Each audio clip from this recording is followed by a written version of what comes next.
Genesis chapter 7 verses 19 through 22. And of every living thing of all flesh, 2 of every sort shalt thou bring into the ark. To keep them alive with thee, thou shalt be male and female. Of fowls after their kind, and of cattle after their kind, and of every creeping thing of the earth after his kind.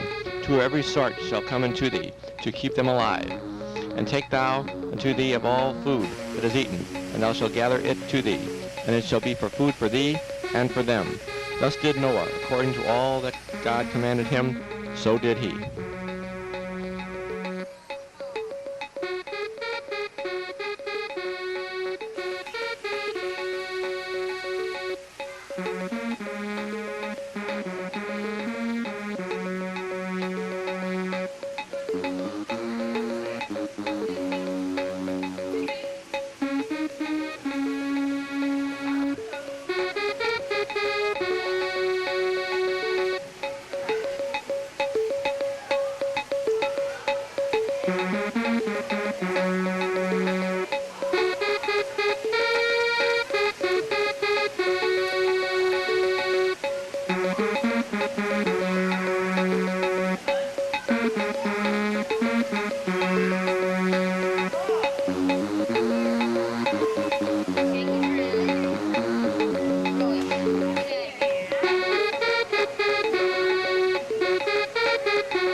Thank you.